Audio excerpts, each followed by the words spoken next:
Estamos de volta com o programa Você Pode Ser Feliz aqui pela Rede Século XXI e nós vamos ler as intenções dos nossos irmãos e irmãs que sempre apresentam e acreditam de fato nesse poder da intercessão, né? Não a nossa intercessão, mas o poder de Deus, oferecer a Deus as nossas orações para que Ele nos ajude e para que Ele dê a cada um de nós a força que nós precisamos.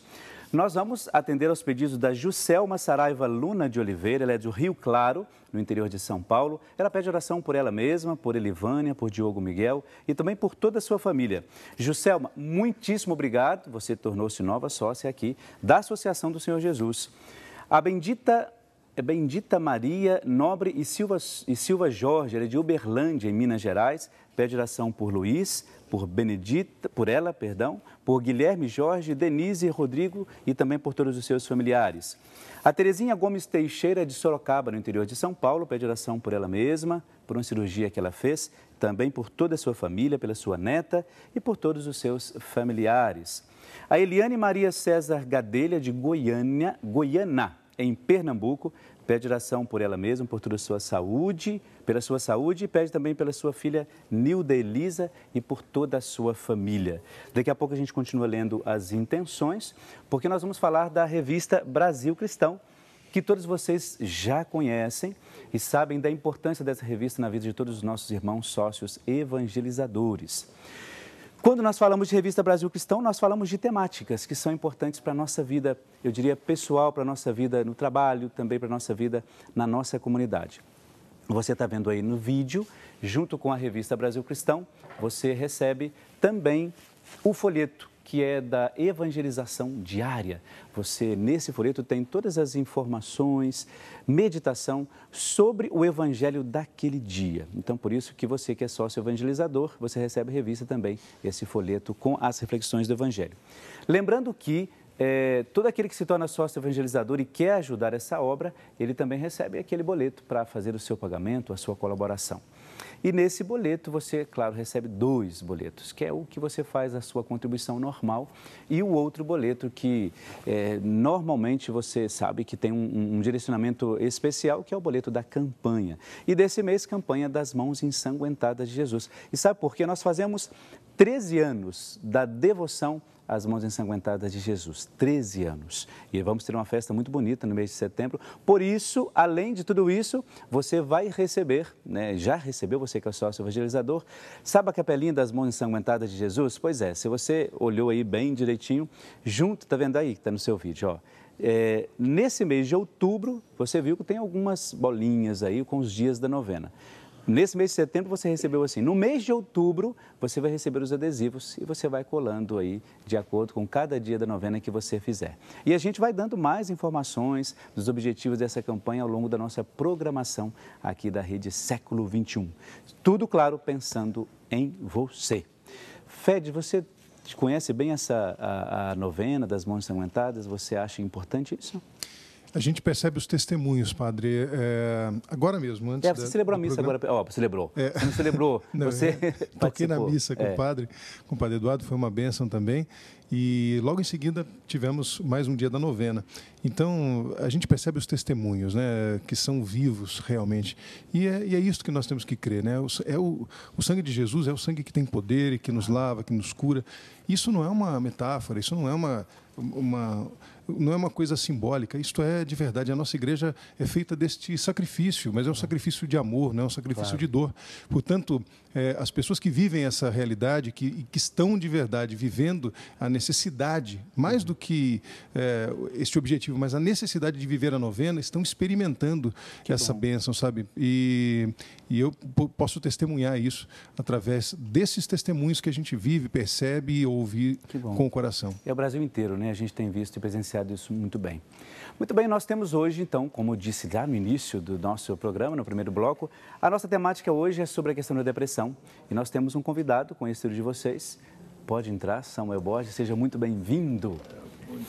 Você está bem? Obrigado. Tem passado bem? Bem, graças a Deus. Então tá bom. Pode sentar aí. Oi, Samuel, tudo bem? Outro dia eu me encontrei com o Samuel aqui em Campinas, lá em Campinas, aqui, estamos em Valinhos, né? Encontrei com o Samuel, a gente estava... Geralmente a gente lancha também, você sabe, né, Fred? É bom, né? A gente se alimenta. E me encontrei com ele outro dia. Ele e a família, a esposa, o filho, o Pedro. Sim. Né, estava lá.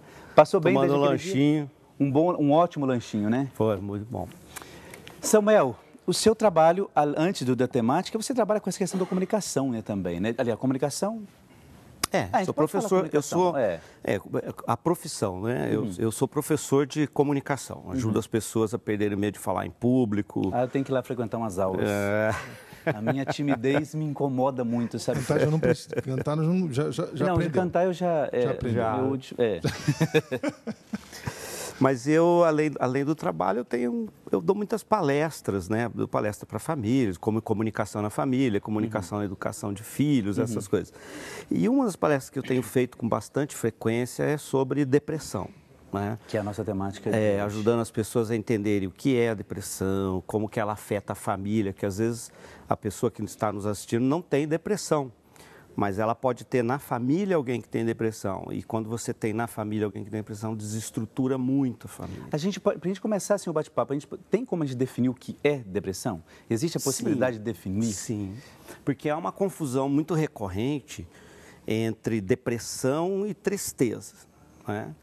E elas são diferentes em que sentido? A tristeza, ela tem uma causa, ela tem uma razão, não é? Então, um exemplo, você perdeu um ente querido, está num momento ali de crise na família, perdeu o emprego, coisas do tipo, a pessoa se abate, ela tem uma tristeza. Terminou um relacionamento. Um final de relacionamento, coisas desse tipo. A depressão não, a depressão é uma coisa muito cruel, porque ela é uma angústia muito grande, é uma mistura, né, de tristeza com angústia, mas ela não tem razão. Então, um exemplo, você pode estar com as contas todas em dia, com um relacionamento bacana com a família, filhos, também tudo em ordem, estudando. Assim, vamos pensar naquele cenário ideal, vai? Uma pessoa tudo que está muito bem de vida e tal. Tudo 100% na vida. E mesmo assim, a pessoa com depressão, ela vai estar sentindo uma angústia, uma tristeza, um abatimento, uma apatia, que não tem explicação. Isso é depressão. A tristeza não, a tristeza, você sabe o que aconteceu, ela tem uma razão. Se bem que, por exemplo, uma perda que inicie um processo, né, onde a pessoa vai se sentir muito abatida e triste, ela pode levar a depressão, mas já é uma depressão mais leve, uma depressão episódica. Aí, nesse caso, a gente pode entender que essa depressão, nesse caso, é uma depressão que ela tem, eu falo estímulo, não é bem estímulo, mas assim, uma razão. Tem uma razão de ser. Mas aí a pessoa, ela poderia até identificar, olha, o meu problema depressivo começou a partir disso. Isso. Nesse caso, pode haver um agravamento da depressão? Pode. Por exemplo, eu perdi alguém, perdi o meu pai, digamos, ano passado, né? Uma realidade triste. A gente tem que lutar com todas as forças para que estas questões não dominem a nossa vida, porque a vida acaba continuando. Vamos supor que eu tenha me entregado para isso, né? Eu poderia entrar num processo depressivo e agravar? Poderia. Por causa dessa perda? Poderia, existe essa possibilidade, sim. Inclusive, eu vou dar um dado aqui que eu acho que é muito importante para quem está em casa, para quem está nos assistindo. Nos últimos 16 anos, segundo a última pesquisa que eu li, houve um aumento de 700% nos casos de depressão. Só. A Organização Mundial de Saúde considera hoje, o Fred até mencionou isso, né, que a doença do século a Organização Mundial de Saúde coloca a depressão hoje como a doença mais debilitante no momento, né? Porque a depressão debilita a pessoa, ela tira a pessoa do mercado de trabalho, ela desestrutura, né, a vida, a família, a vida de uma maneira muito, muito forte. Mas por isso que a gente tem que estar bem atento, né? Então, olha, você que está em casa, a gente tem a ideia de conversar sobre essa temática justamente por causa disso, né? Quando uma pessoa, a gente vai ver isso depois, né? Quando a pessoa entra nesse processo depressivo, ela pode não só se perder, né, se ela não faz um acompanhamento, se não faz um tratamento, mas nós que temos, se temos alguém dentro da família que tem esse problema, estar atento a essa pessoa que está ao seu redor, né? Porque senão a gente não ajuda e também acaba atrapalhando. Por quê? Eu acho que nós temos hoje uma dificuldade, não sei se vocês percebem isso também. Por exemplo, depressão é uma coisa meio, é frescura, vai trabalhar que passa. Não. A gente ouve muito isso assim, é falta de trabalho, é falta de um relacionamento. né? Eu não sei se você não tem motivo para estar não tem motivo, deprimido. você está rico, você tem dinheiro à vontade. E esse ponto, eu acho, o Samuel pode nos ajudar nisso. Isso acontece muito, quer dizer, por falta de conhecimento, as pessoas então dizem que isso é depressão, já dão o diagnóstico falando que... É pejorativo, né? Pejorativo, dizendo que é por causa... então é só arrumar um trabalho que está tudo bem. E o contrário também é preocupante. As pessoas se autodeterminarem depressivas. Então a pessoa tem momentos de tristeza na vida e tem orgulho em dizer, eu estou com depressão.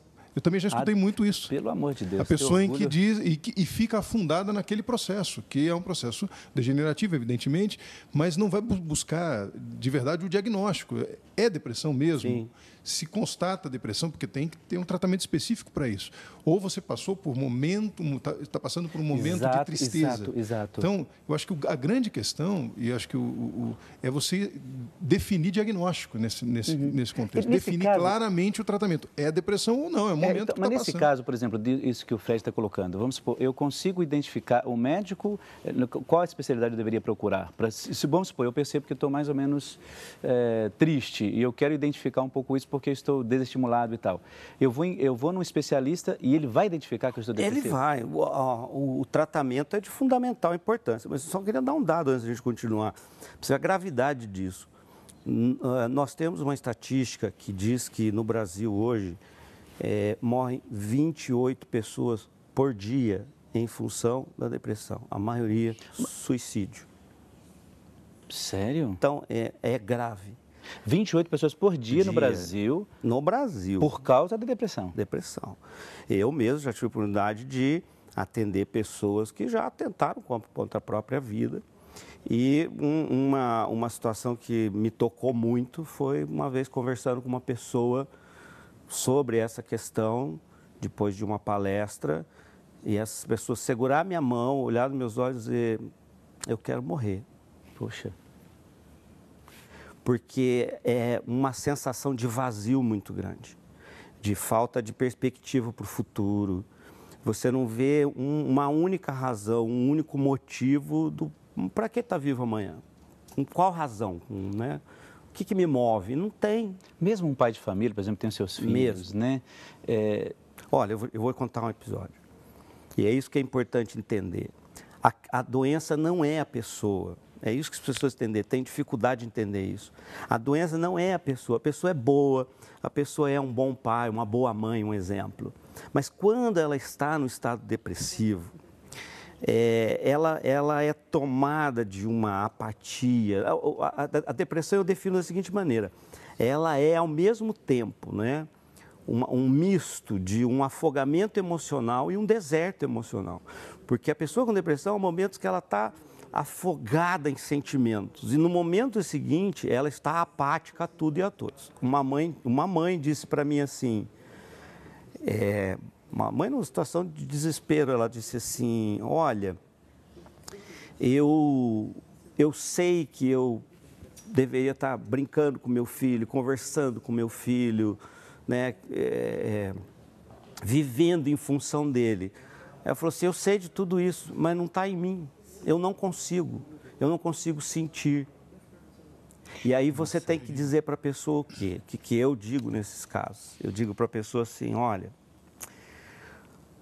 que eu acredito que é algo que faz parte desse superar da depressão.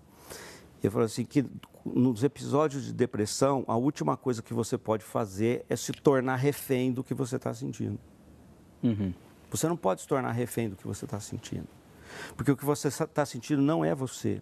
Então, você tem que fazer essa diferença. Porque no momento que a pessoa começa a acreditar que ela é aquilo tudo que ela está sentindo, e é uma confusão muito grande, né, de emoção e de apatia ao mesmo tempo, elas perdem, ela começa a achar que ela é uma pessoa má, que ela é uma pessoa que não sabe amar os outros. É um processo de culpa, será que entra aí? Uma culpa muito grande, muito grande. talvez eu diria que a tristeza mais recorrente nas oportunidades que eu tenho de conversar com as pessoas com depressão é essa. Uma culpa do por que eu não sinto isso, por que eu não estou conectado emocionalmente ao meu filho, à minha esposa, à vida. Isso acaba atrapalhando, logicamente, não é? Nossa, porque a culpa além do sentimento, acho, de vazio, de impotência diante dos problemas, diante das situações, a gente se culpa e isso leva a pessoa mais para baixo. E ela não pode assumir isso. Não. Ela se sente, na verdade, um estorvo. Né? Na família, ela se sente um estorvo no trabalho. Porque, assim, a depressão ela vai afetar áreas da nossa vida.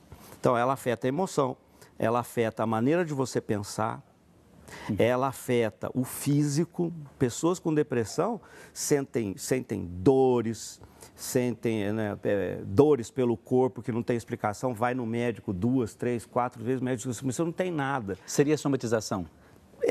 Eu não sei se é uma somatização ou se é próprio da depressão mesmo. Ela faz você ter dores físicas que não tem razão de ser. Acredito que muita gente que está nos assistindo deve ter passado por isso. Então, até você fica preocupado. Eu já vi gente falando assim, ai meu Deus, acho que eu estou com uma doença grave, né? Já pensa num câncer, porque às vezes é uma dor num determinado lugar, que você fala, meu Deus, não tinha nada aqui, o que tem agora? Aí vai no médico, faz todos os exames, não tem nada. Né? Outra coisa que o depressivo sente muito, perde energia rapidamente. As pessoas têm mania de dizer que as pessoas com depressão são muito retraídas, muito antissociais, mas não é. O convívio social para a pessoa com depressão é algo que exaure a energia dela muito rápido. Entendo. Então, ela tem vontade de estar junto, de conversar e tal, mas esse processo esgota muito rápido.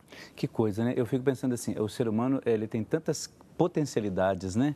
Tem tanta capacidade, tem tanta maneira de superar tantos problemas, tantas dificuldades. E como que um problema como esse, né, que depois a gente vê que tem a superação, tem a convivência com isso, a gente vai até trabalhar um pouco. Sim, se a depressão é algo, por exemplo, que eu recebo isso de uma carga genética dos meus pais, por exemplo, ou se é algo que que a circunstância da vida vai nos proporcionando, digamos, né? E como que a gente, às vezes, entra num processo como esse? A gente também, lá no confessionário, a gente atende muitas pessoas que passam por esse problema, né? Nós não somos especialistas e, lógico, não somos formados para isso, não temos elementos para trabalhar com essa questão, mas a gente sempre procura tentar ajudar a pessoa da melhor maneira possível, né? E depois a gente vai ver também o que a gente pode fazer, né? O que a pessoa pode fazer, o que a família pode fazer. Será que a gente pode terminar com música esse bloco? A gente sabe que é tantas coisas, né, que a gente tem que procurar alguns pontos que nos ajudem. Eu acho que a música pode até ajudar em alguns pontos a pessoa, né? Aquelas coisas que nos ajudam, nos chamam a atenção. Podemos terminar? A gente vai para um brevíssimo intervalo, daqui a pouco a gente já volta, um instantezinho só. Essa canção nos ajude a agradecer a Deus por tudo que nós temos, porque o louvor nos aproxima do Senhor e nos deixa felizes. É o caminho. Andei por onde não podia andar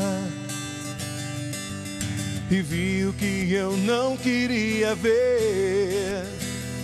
Desprezei o bem que aprendi, não lembrei o que senti quando Cristo segurou em minhas mãos. A tristeza foi o prêmio pela fuga da vitória reservada para mim. Hoje sei o que sofri, por amor me arrependi, e dando graças volto os olhos para o Pai. Te amo, me amas, te louvo, me curas, te chamo, me escutas, me entrego, me acolhes, te amo, me amas, te louvo, me curas, te chamo, me escutas, me entrego, me acolhes.